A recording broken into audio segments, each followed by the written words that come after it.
Danny, thank you very much for your time. So Pressure, four guys trapped at the bottom of the Indian Ocean. How claustrophobic was the set? Well, let's say that everything that I loved about the script, I hated about making it. Fine actors, Matthew Good and others, great actors to spend time with, but not necessarily in that closed space. I actually never want to see them again, but maybe I would in a large sort of open field because I'm fond of them, but I don't really want to spend that kind of close time with them. Who was the worst, and was it Joe Cole, and why? Joe Cole was great, and I enjoyed spending time with him.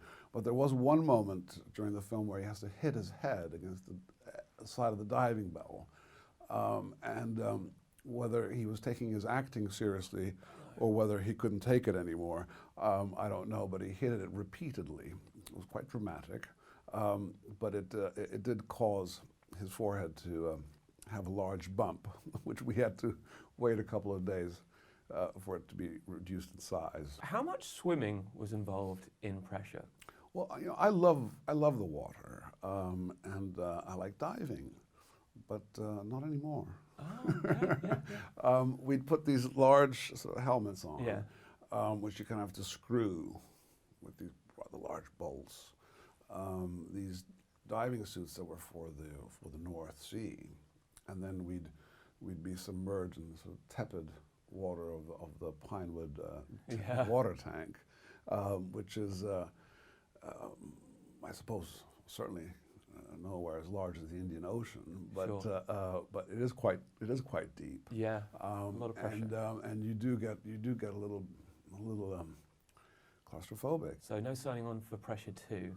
Unless Pressure 2 is in a comfortable room. Well, I'd love to work with Ron Scapello again, and I'd love to work with those guys again, in all honesty. But hopefully, it doesn't have to be in a small contained space. Hopefully. What do you hope audiences will take from Pressure when they go and see it?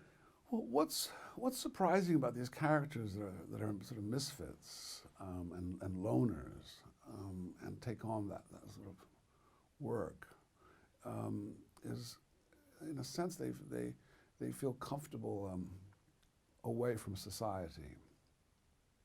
But it doesn't mean that they don't long for family or that they don't have a sense of love for the people that are, in a sense, on Earth, because this underwater it's like another outer space experience. It does feel like an astronaut movie. Yeah. So you have these men that are confronting their inner demons, and so also the monsters around them in the ocean.